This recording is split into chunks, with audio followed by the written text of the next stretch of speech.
Hello, everyone, and welcome to another episode of Alternate Future of the World. Yep, we're back with this series again. It's been very inconsistent, mostly just because I haven't had that much time to record.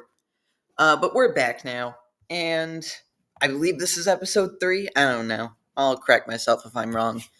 Anyways, a quick recap of what happened last episode. China made their own alliance between themselves, their neighbors, basically puppets, and Indonesia, and they also began partnering with several nations across the world. In response to this, America began partnering too, but right now that's only with these two, Georgia and Israel. At the same time, we also had the North African War. I believe that was last episode. Sorry, guys, it's been a while. Where Morocco invaded Western Sahara, Algeria got involved. That was a whole thing. And it eventually led to the creation of an official Francophone military alliance between France, Morocco, and Tunisia for right now. But their goal is to reestablish order in the former French colonial regions, where right now the juntas of West Africa have formed a federation and several nations look eager to join. And I can't remember if this was last episode or not, but there was something going on here. Oh yeah, and I made an alliance map last episode. This is the alliance map. There is no regular map because I feel too lazy, but either way, let's get started. Where we have 5 major events that are going to be playing out today, or no, 6, 5, 6. Wait, hold on. I gotta. 1, 2, 3, 4. Yep, 5. On each continent except for 2. Oceania, because let's face it, nothing ever happens in Oceania. And then Antarctica, because it's not even on this map. So, let's start with the American conflict. Now, if you remember last episode, China started to expand their influence mostly in Africa with Angola, South Africa, and Somalia, but they also aligned themselves with Cuba, who remains a pain in America's behind. So, America's going to do something about this. And what are they going to do? Well, they're going to do the logical step and secure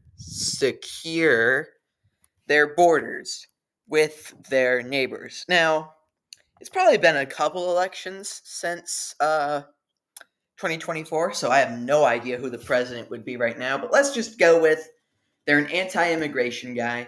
So they take the logical step, and with all the Chinese stuff going on, so they take the logical step and decide to intervene in the chaos in Mexico. Now, if you don't know, right now Mexico's got some stuff going on with the cartels and stuff, basically running how they please.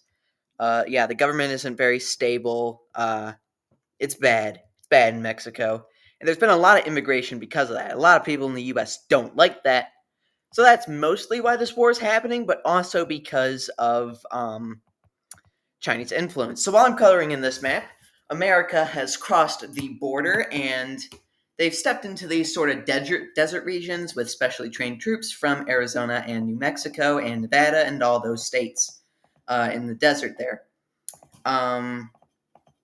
Now, they're basically in an area where the government doesn't have that much control over. It's mostly the cartels. And they can't really fight back against, the United States very well. So they're just gonna have no hope. The U.S. basically steamrolls. They steamrolled down Baja, basically establishing a naval blockade alongside some Rio Pact members, alongside the western Mexican coast. They aren't able to secure the east thanks to Cuban, Chinese shenanigans, but they do have control over most of the Gulf of Mexico anyway, so they'll be probably fine. And at this point, the Mexican central government basically begins to collapse. So what happens? Lots of uprisings, mostly from the cartels, mostly also from independence fighters, like down here in Yucatan. And basically, with these rebels rising up, there's even some along the Cuban border, or Guatemala border. While this is happening, the U.S. decides to make a temporary ceasefire with these individuals, agreeing to the independence of Yucatan and a new decentralized government in Mexico in exchange for them helping them with their program of basically capturing Mexico City and ending this war before it gets too unpopular. The cartel, well, I'm not going to call them the cartel government, I'll just call them the decentralized rebel government. They agree to this, and so both sides begin a pincer operation towards Mexico City. Moving down quickly to South America, though, America is not just stopping at Mexico when it comes to securing their border. No, they want to secure their allies' borders as well. So, with all the chaos that's been going on in Venezuela recently, it makes sense that they're able to frame a Venezuelan invasion of Guyana. Why Guyana? They have a border dispute, silly. Look it up. Anyways, so Guyana's not very happy about this, and normally this wouldn't mean anything because Guyana's not actually part of the Rio Pact. But wow, look at that! Guyana just had a oops. Guyana's government just disappeared, magically disappeared. Wow, what happened there?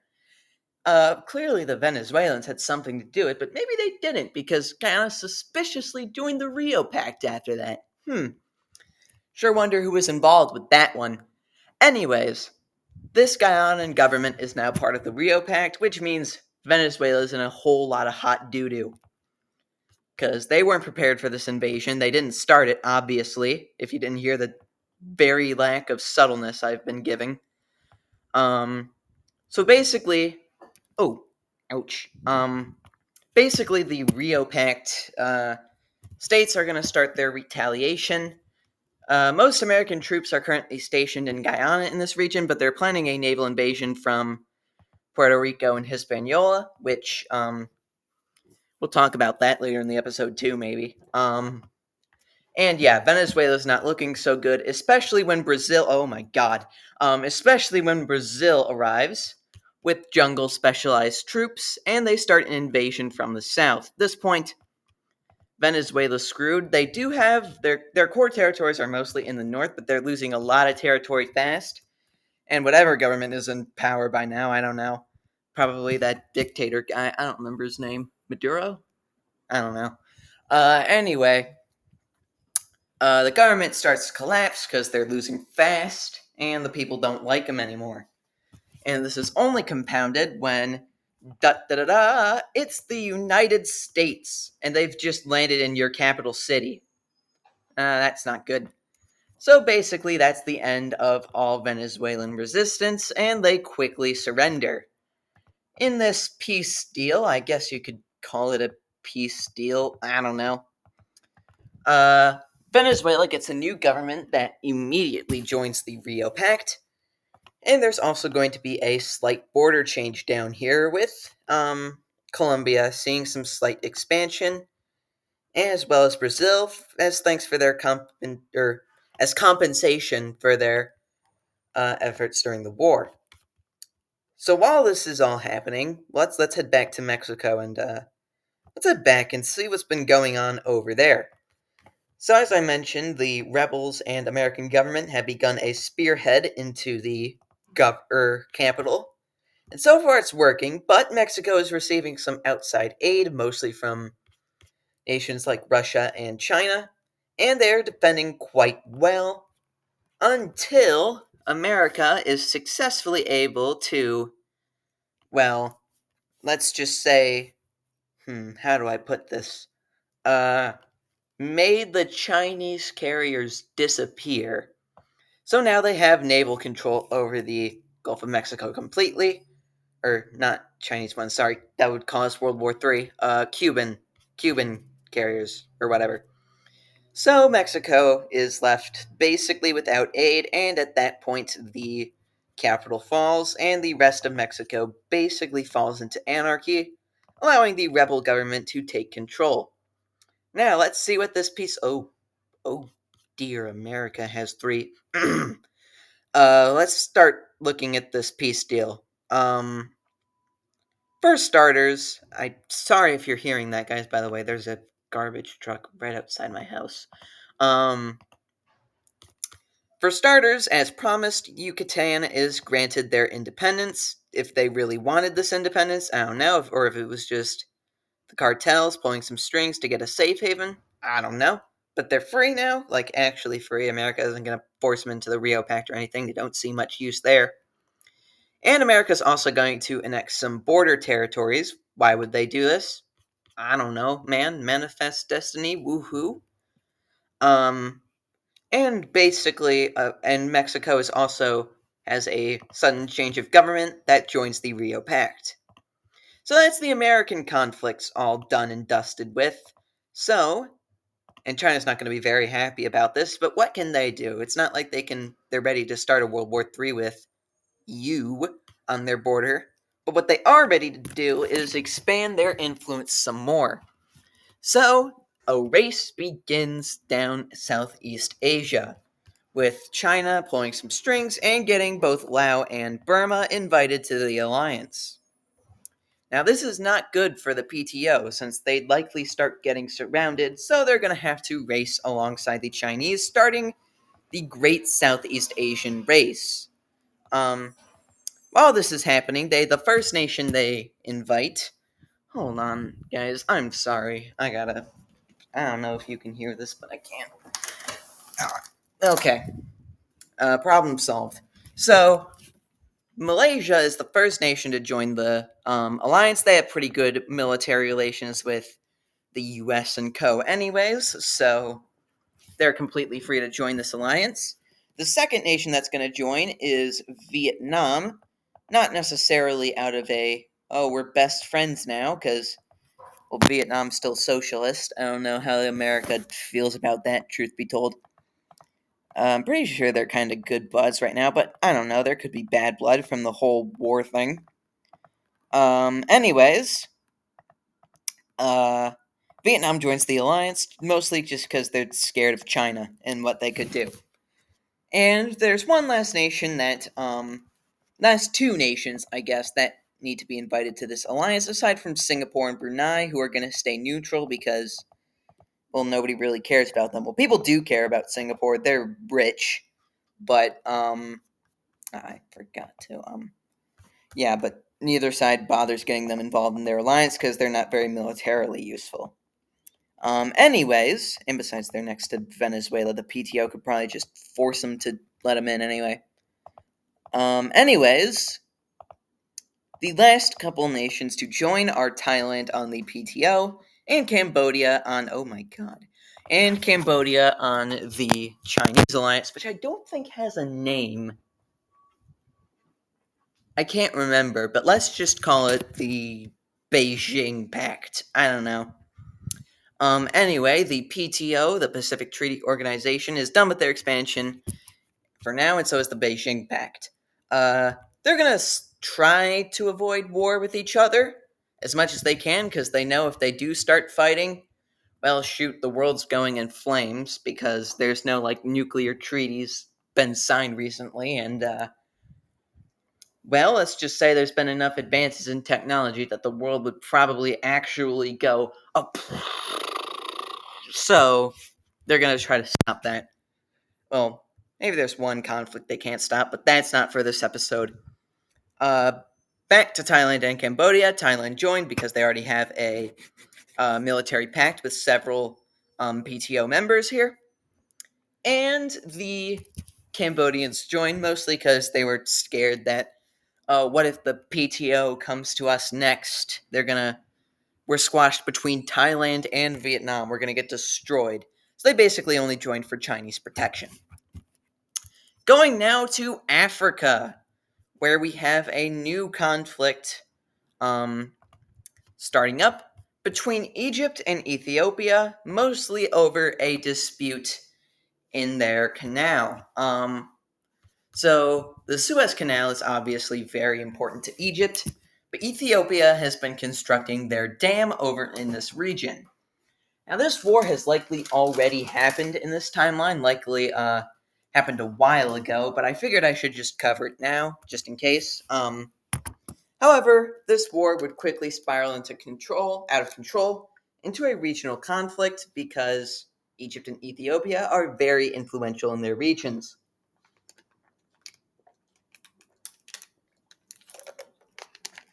Let's cut that out.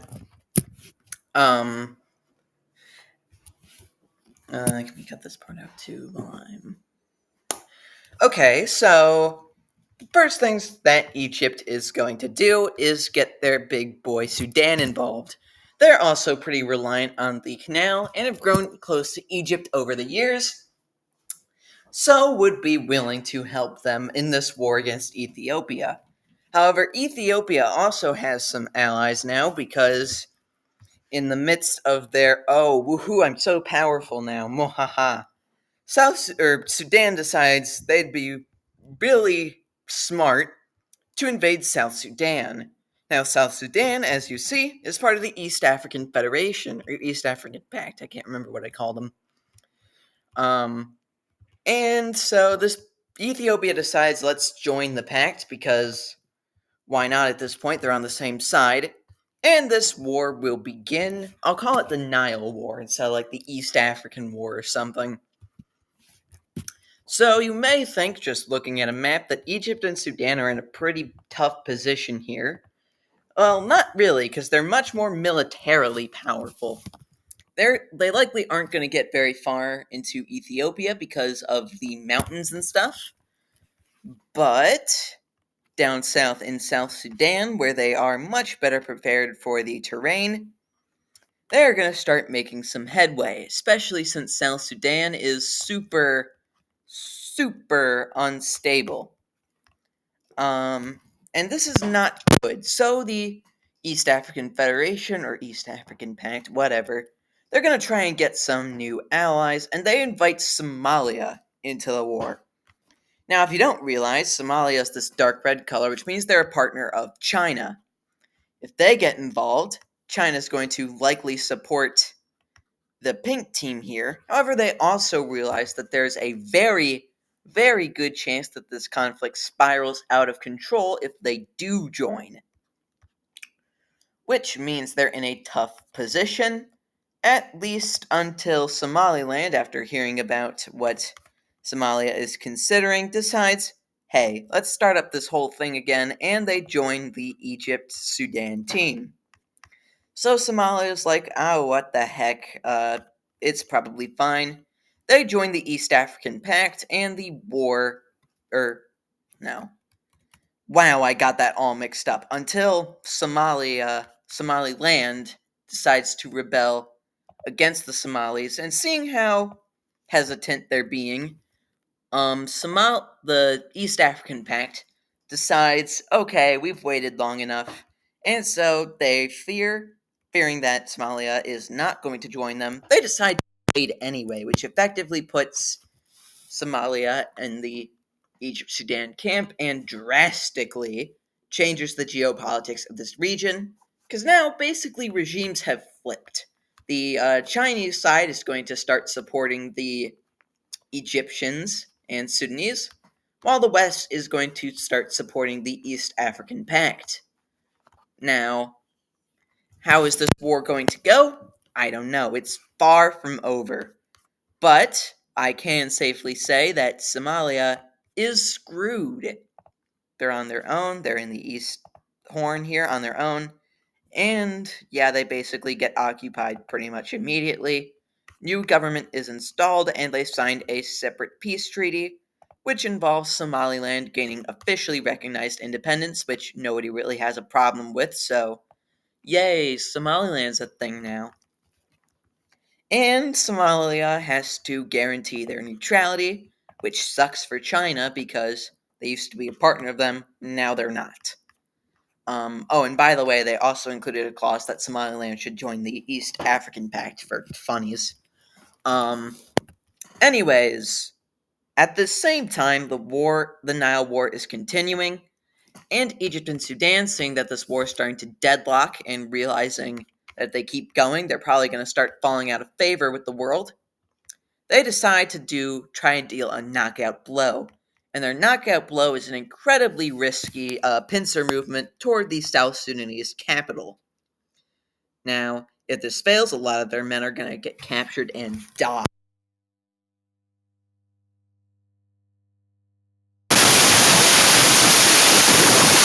Would all but collapse, and the East African Federation, not having defended this border here, would have to come to peace.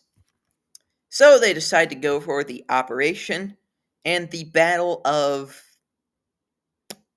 I don't know what this capital is called, so we'll just call it the Battle of the Sudan begins, and, conveniently enough, it ends in an Egyptian Sudanese victory, and the capital here is taken.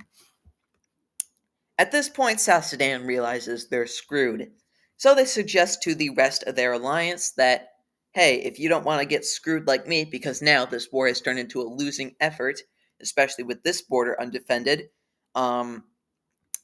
if you don't want to get screwed over like me, then you should just leave this war. And start negotiating peace with the Nile. We'll call this the Nile Front, these two. So the East African Pact realizes, yeah, that's probably a good idea. So they start negotiating peace as South Sudan quickly falls to the Egyptians and the Sudanese. And conveniently, right as South Sudan falls completely, the East African Federation negotiates peace.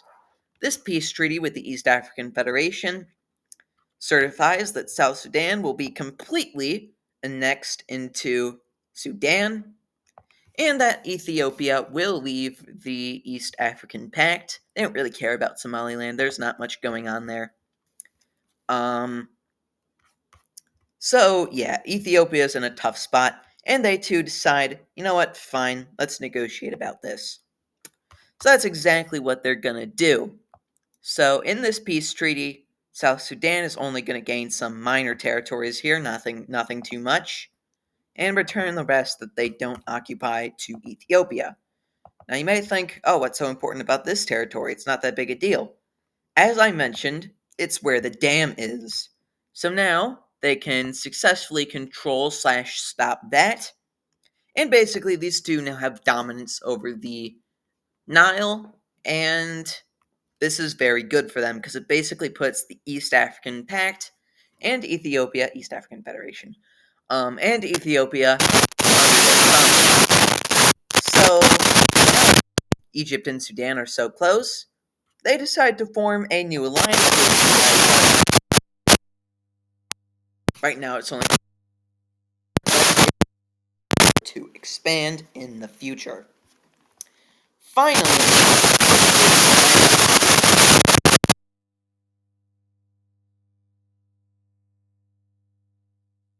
what happened here? Well, Serbia's going to decide, hey, you know what's a really good idea? Let's invade Kosovo. Because they realize NATO's expanding, this may be their only chance. So, they begin their operation. It goes pretty well, actually.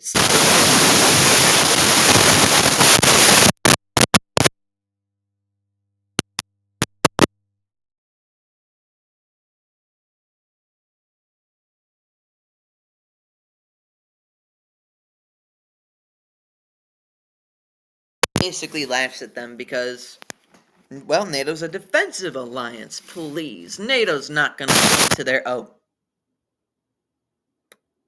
I see. Well, yeah, Serbia gets...